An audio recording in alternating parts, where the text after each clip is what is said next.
Mama Deborah's hands were shaking, not the small kind of shaking that comes from cold. This one came from fear and excitement and confusion mixed together. She stood in front of a large gate, tall, black and shiny like a mirror. A ribbon was tied across it, bright and wide, like something you would see on TV when people are opening a new mall. But she couldn't see any of it, because a blindfold covered her eyes.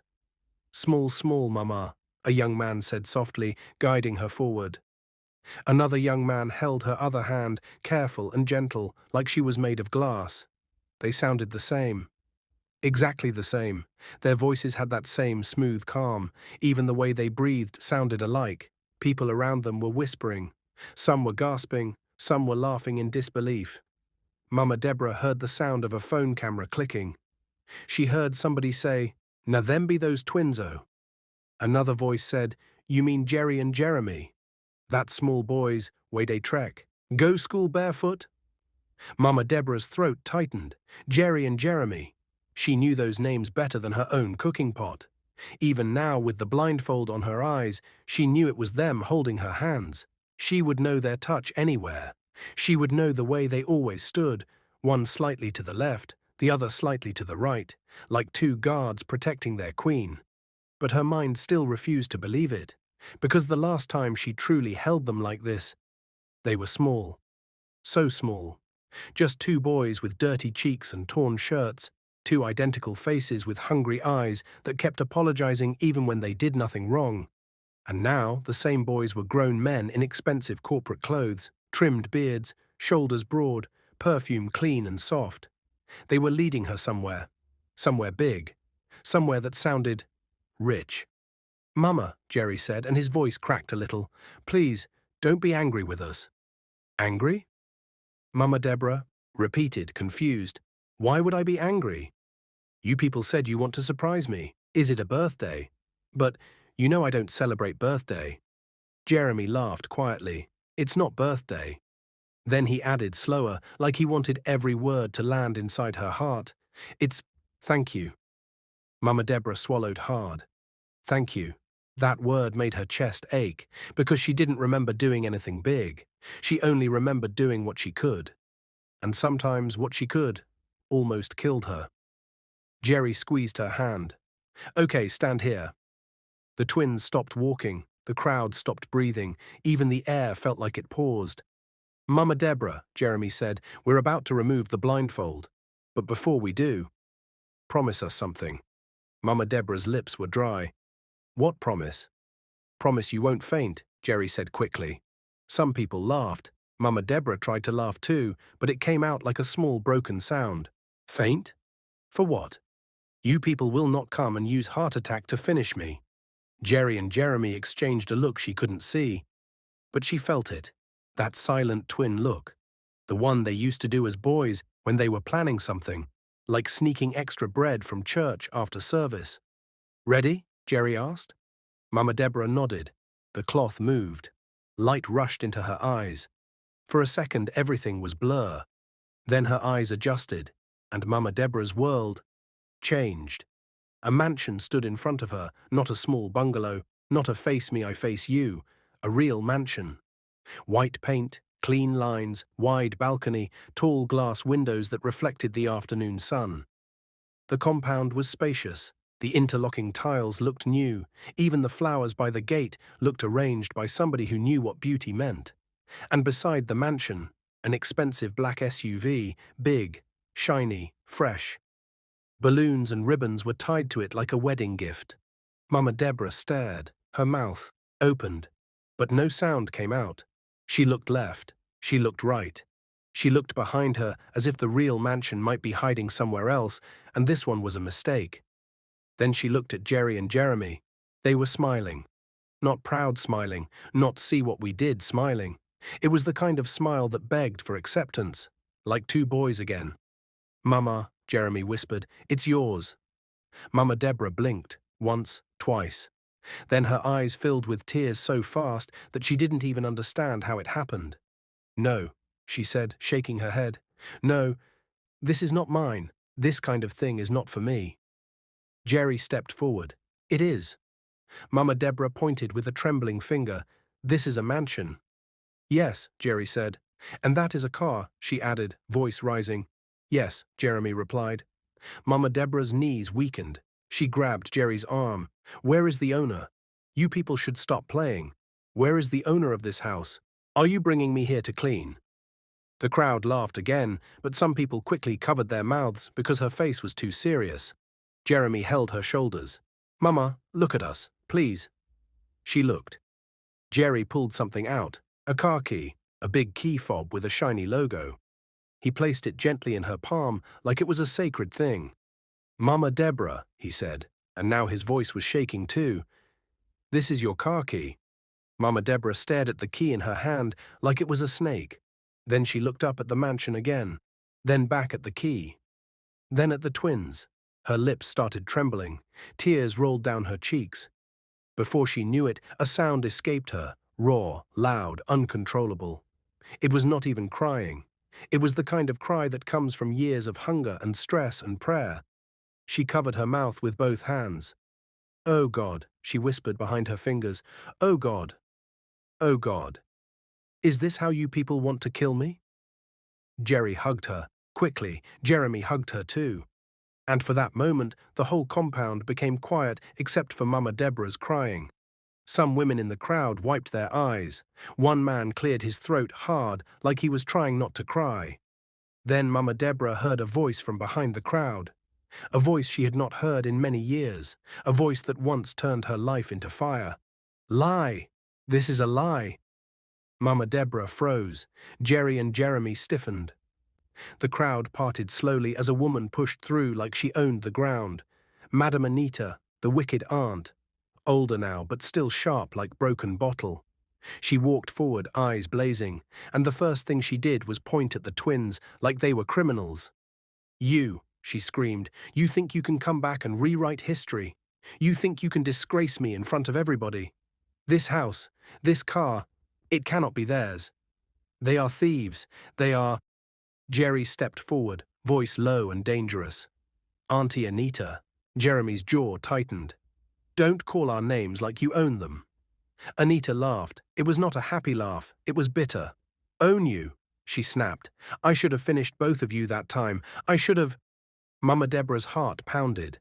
The crowd started murmuring again, confused. "Who be that woman?"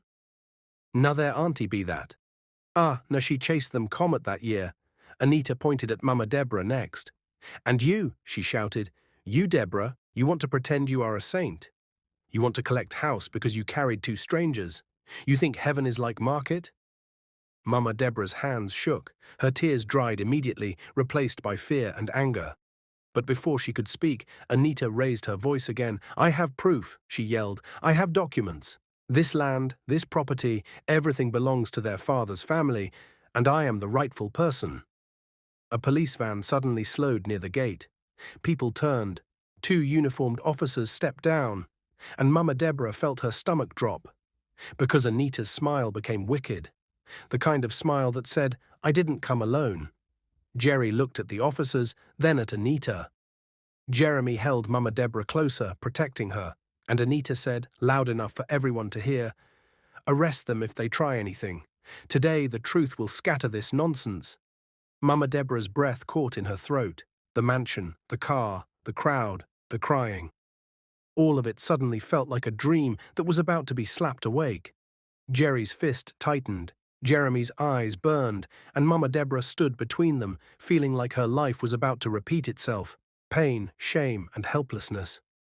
Then Jerry leaned close to her ear and whispered, with a calm that scared her, "Mama, this woman is not here for forgiveness. She is here to destroy us again." Mama Deborah's heart thudded, because she remembered. She remembered the night she first saw Jerry and Jeremy. She remembered the rain, the hunger, the wickedness, and the day Anita chased two small boys out like they were dogs. And Mama Deborah knew something deep and terrible. This surprise was not the end of the story. It was the beginning of a war. And the worst part? Anita had arrived with police, meaning somebody, somewhere, had already signed something. And if that paper was real, then even this mansion could be taken away. Mama Deborah looked at the twins. They looked back at her, and the fear in their eyes was not fear of poverty. It was fear of losing her again. The officers began walking toward them. The crowd stepped back. Anita crossed her arms, satisfied, and Mama Deborah's mind flashed backward to 15 years ago, back to the night the twins first ran into her life like two frightened shadows, back to the moment she had to choose, save two boys, or save herself. She opened her mouth to speak, but the first officer reached them and asked sharply, "Which one of you is Jerry?" Jerry lifted his chin. "I am."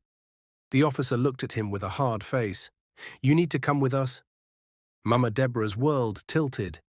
Jeremy stepped forward, and Anita smiled wider, because it looked like the past was about to swallow them again, and this time the whole community was watching. Jerry did not move, not because he was stubborn, but because something inside him had gone very still, like a door locking. He looked at the police officer again, calm but firm. "Officer, on what ground?" The officer held up a folded document. "We have a report. Allegation of property fraud, identity issues, and land dispute. You need to answer questions." The crowd murmured louder now. Some people stepped closer to see the paper. Others stepped back like trouble could jump from person to person. Mama Deborah's palm was still gripping the car key. The key felt heavy suddenly, like it could pull her down. Jeremy's voice was controlled, but his eyes were hot. "Officer, this house belongs to our mother." Anita clapped once, slow and mocking. "Or, see them." "Our mother? When did she become your mother? When she was taking pity on you? Or when you became millionaires?" Mama Deborah turned sharply. "Anita, you will not stand there and talk like that." Anita's smile didn't leave. "Deborah, shut up. This is family matter." "Family?" Mama Deborah's voice broke.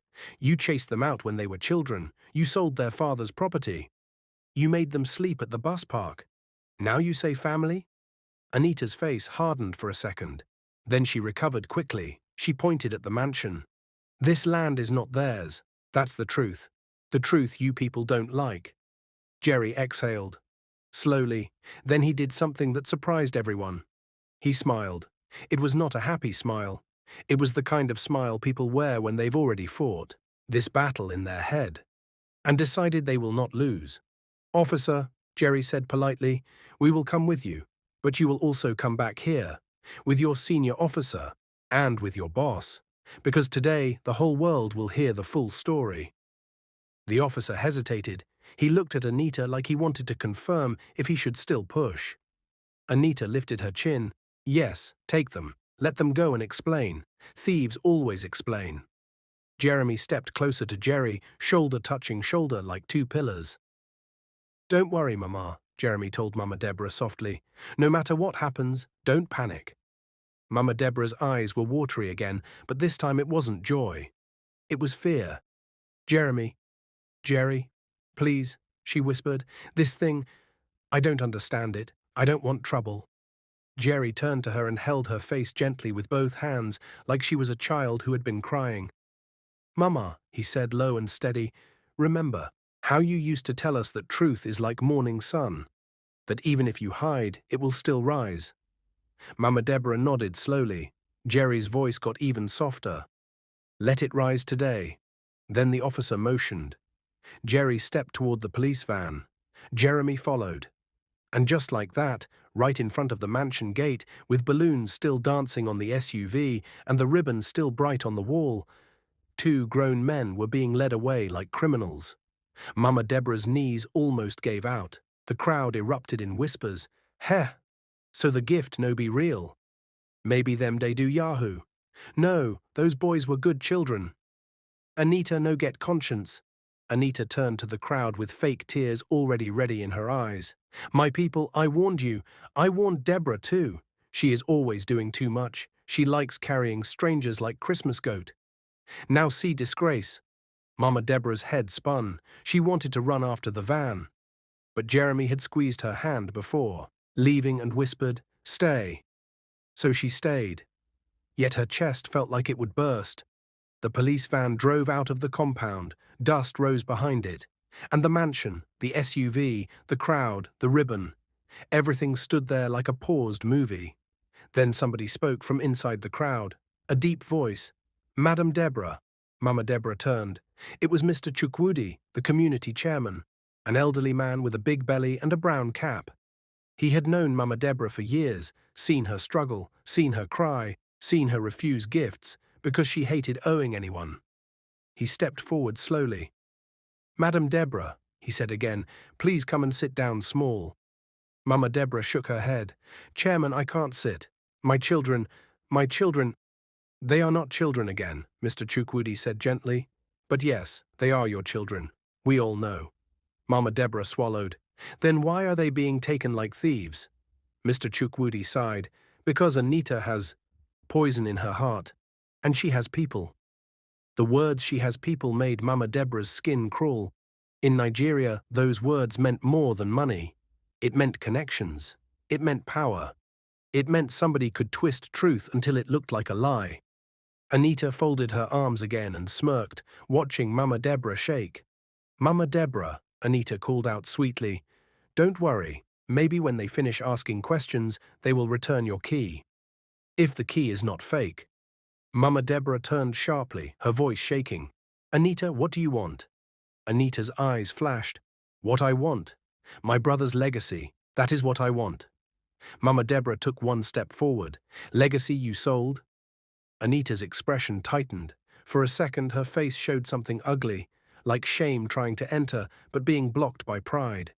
Then Anita hissed, Deborah, you think you know everything. You don't know anything. Mama Deborah froze. What do you mean?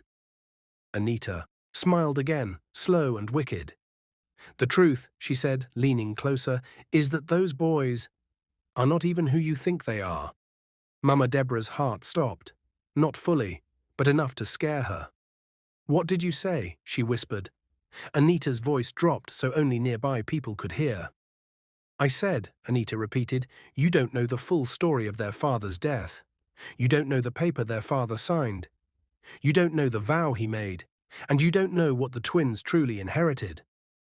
Mama Deborah's mouth went dry, because a part of her remembered something now, a memory that had always sat at the back of her mind like a stone. The night she found the boys, there had been something else, a brown envelope, old, wet from rain, stuffed inside Jerry's shirt like he was protecting it with his life.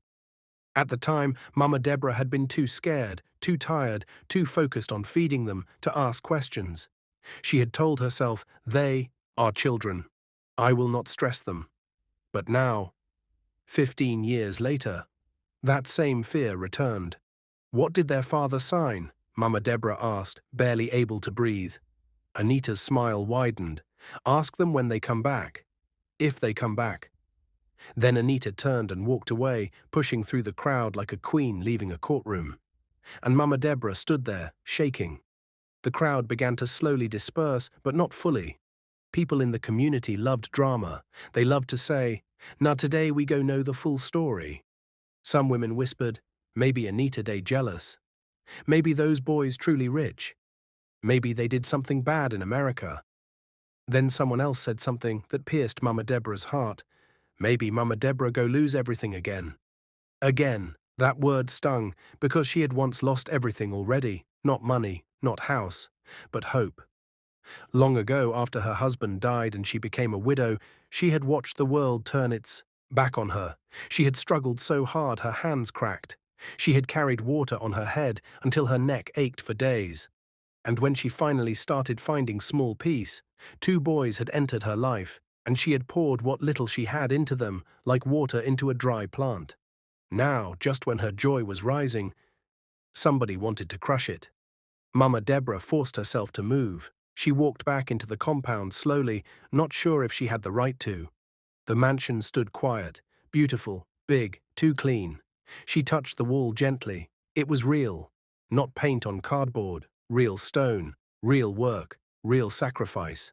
Her throat tightened again. She walked to the SUV, placed her hand on the bonnet, and felt the smooth coolness.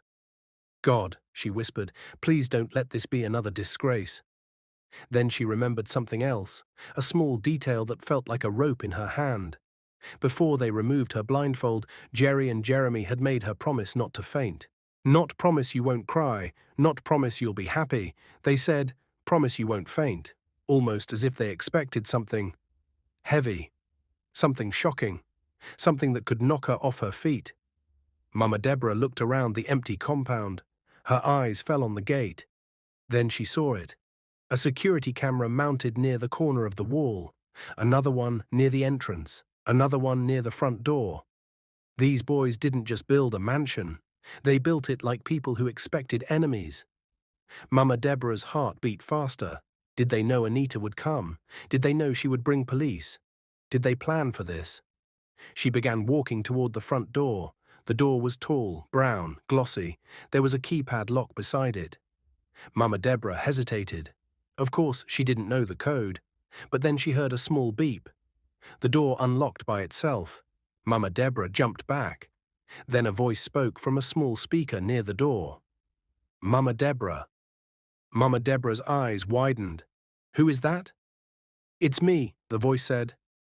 It was Jeremy, not on phone, not physically, but through the security intercom system. Mama Deborah's mouth opened. Jeremy? How? Jeremy's voice sounded close and far at the same time.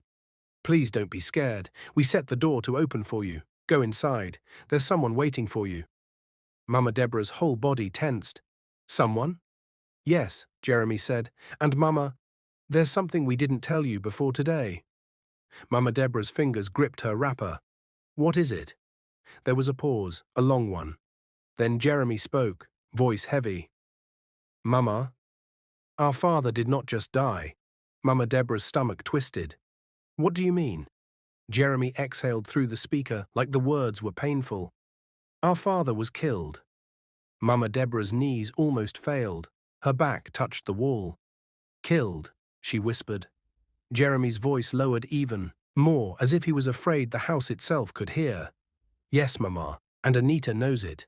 She was there. She knows everything. Mama Deborah's eyes filled again, but this time with rage. All these years, she had called Anita wicked because she chased children out. But murder was a different kind of evil. Mama Deborah's voice shook. Jeremy, why didn't you tell me? We were children, Jeremy said softly, and we were scared, and we didn't want you to be scared too. Mama Deborah wiped her face with the back of her hand. She stared into the mansion doorway. The inside looked bright, clean, new, still smelled like fresh paint and new furniture. But now the beauty felt like it had a shadow behind it. Jeremy's voice came again. Mama, go inside. There's a folder on the dining table, and there's a man waiting to talk to you. He's safe. Mama Deborah swallowed hard. Who is he? Jeremy's answer came like a stone dropping into water. He is the lawyer our father trusted. The man who tried to save us the night we ran away. The man who has been looking for you for years. Mama Deborah's breath caught. Looking for her? Why? Before she could ask, Jerry's voice suddenly joined the intercom too, rougher, sharper. Mama, listen carefully, Jerry said. Anita didn't just bring police because she wants land. Mama Deborah's hands trembled. Then why? Jerry's words came slow and cold. She brought police because she's afraid we will expose what she really did. Mama Deborah's chest burned. Expose, fear, killed, lawyer, paper, envelope. The memories started colliding inside her. She stepped into the mansion slowly. The cool air conditioning touched her face. Her slippers echoed on shiny tiles. And there, in the dining area, sat a man in a neat suit with a briefcase on his lap. He stood up the moment he saw her. His hair was grey at the edges. His eyes looked tired, but kind. He bowed his head slightly. Good afternoon, Ma, he said politely. Mama Deborah swallowed. Who are you? The man opened his briefcase gently, like he was handling something precious. He pulled out an old brown envelope, worn, faded, with water stains. Mama Deborah's heart jumped into her throat, because she recognized it immediately. It was the same envelope she had seen 15 years ago, stuffed inside Jerry's shirt that rainy night. The man looked at her with soft eyes. My name is Barrister Oladipo, he said. And Ma, the night you took those boys in, you didn't just save 2 children. Mama Deborah's voice was barely a whisper. What did I do? Barrister Oladipo's face tightened. He looked down at the envelope, then back at Mama Deborah. You saved the only witnesses to a crime, he said, and you unknowingly became the keeper of a secret that could destroy a powerful family. Mama Deborah felt her body go cold.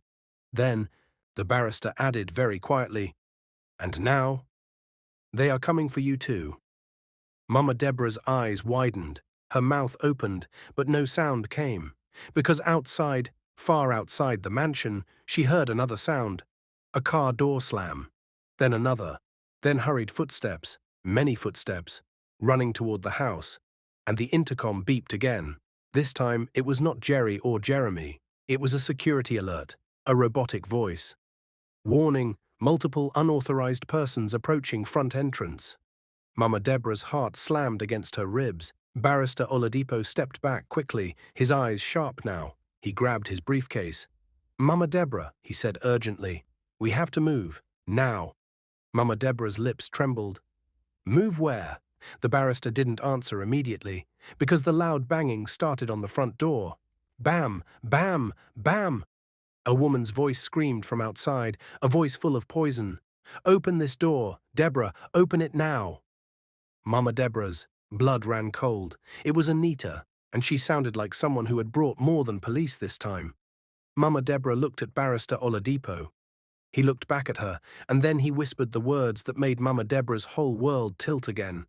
Ma. They don't just want the house. He swallowed hard. They want the boys. And they may not stop until someone dies. The banging on the door grew louder. Bam, bam, bam. Mama Deborah, Anita screamed from outside. If you don't open this door, you will regret it. Mama Deborah's heart was racing so fast, she felt dizzy. Barrister Oladipo grabbed her wrist gently but firmly. Ma, follow me. Now. Where are we going? Mama Deborah whispered, her voice shaking. There is a safe room, he said. The twins built it quietly, for days like this. The word safe room sounded strange in her ears. This was her life now. Safe rooms. Enemies? They moved quickly through the living room. Mama? Deborah noticed details she hadn't seen before. Thick doors, hidden cameras, a wall that didn't quite look like a wall. Barrister Oladipo pressed a panel. The wall slid open. Mama Deborah gasped. Inside was a small room. Clean, plain, no luxury, just safety. The banging continued outside. Anita's voice rose. Deborah, I know you are inside. You think those boys can hide forever? Mama Deborah's knees were weak. Barrister, why is she like this? The barrister's face hardened. Because she knows the truth is close, and truth scares wicked people. They stepped into the room. The wall closed behind them silently. The noise outside became dull, like thunder far away. Mama Deborah leaned against the wall, breathing hard.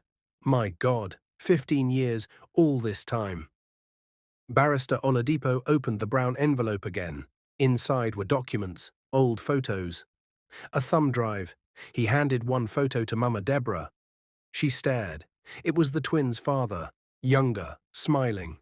Standing beside him was Anita. But this Anita was different.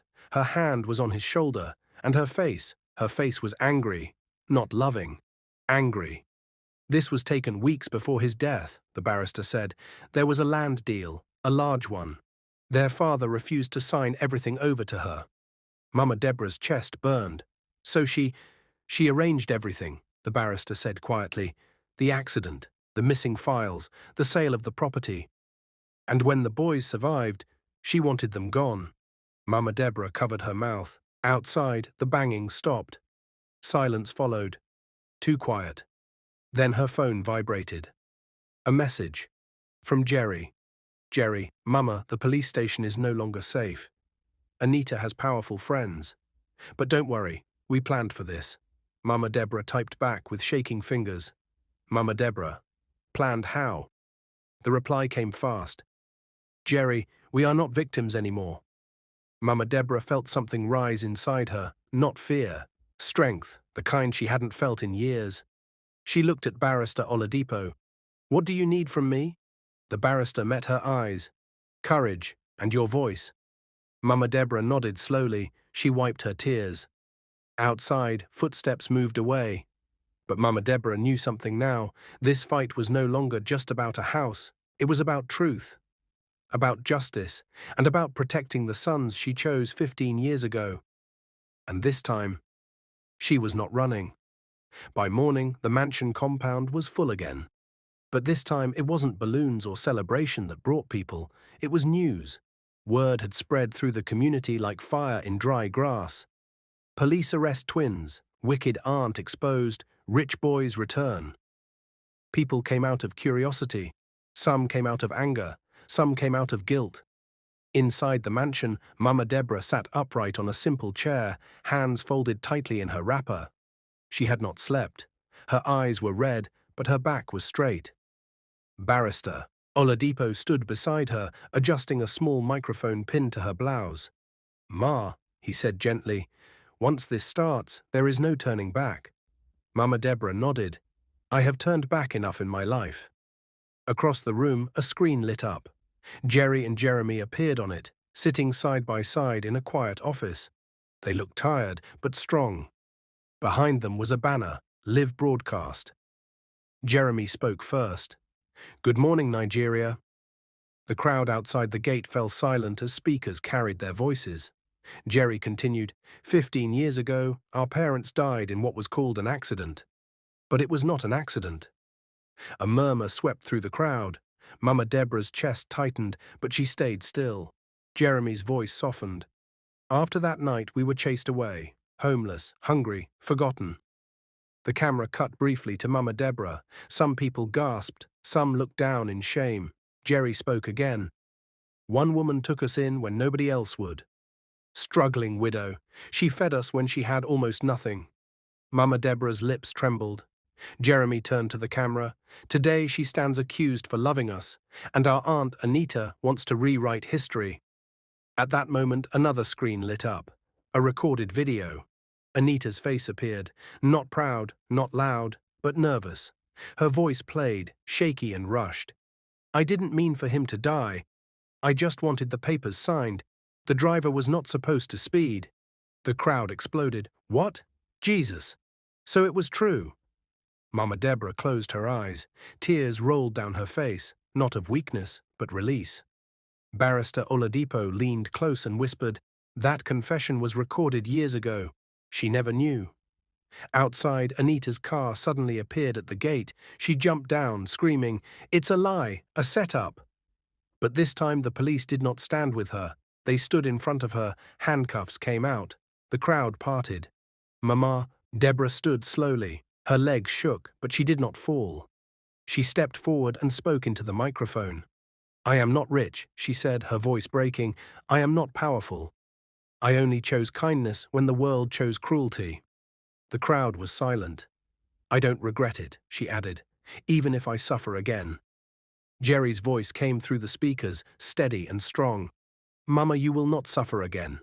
Anita screamed as she was held back, and Mama Deborah knew, deep inside, the truth had finally caught up. But something else was coming. Something bigger. Because power never dies quietly. The handcuffs clicked. That sound was small but heavy. It echoed louder than Anita's screaming. People stepped back as the police led her away. Some stared in shock, some shook their heads, some whispered prayers. The same mouths that once mocked Mama Deborah were now quiet. Anita struggled. "Deborah, you think this woman loves you. She used you. Those boys used you." Mama Deborah did not answer. She stood still, calm. For the first time in many years, her heart was not racing. Jerry and Jeremy appeared again on the screen. This time they were smiling, not wide, not proud, but peaceful. "Mama," Jerry said softly, "it's over." Mama Deborah closed her eyes. She remembered the rain from 15 years ago, the night 2 boys knocked on her door, barefoot and shaking. She remembered counting Gary grains so they could all eat. She remembered insults, mockery, lonely nights. Now all of it came together like a long road finally ending. Jeremy spoke next. "We are coming home, fully, to Nigeria." The crowd murmured again. Jerry continued, "We are relocating our companies here. One in Lagos, one in Abuja. We want to build jobs. We want to give back. A man in the crowd shouted, God bless you. Another woman cried openly. Then Jerry looked straight into the camera. But first, he said, we want to say this clearly. The camera focused on Mama Deborah. This woman is our mother, not by blood, by choice. Mama Deborah's lips trembled. And anyone, Jeremy added gently, who disrespects her, disrespects us. Silence, deep silence, then applause. Slow at first, then loud, then unstoppable. Later that evening, when the crowd was gone and the gates were closed, Mama Deborah sat inside the mansion living room. The house felt warm now, not empty, not too big, just right. Jerry and Jeremy arrived quietly. No sirens, no cameras, just hugs. They knelt in front of her, both of them, at the same time. Mama, Jeremy said, his voice breaking, thank you for not giving us back to the streets. Mama Deborah cried, not loud, just tears sliding down. I didn't save you because I expected this, she said.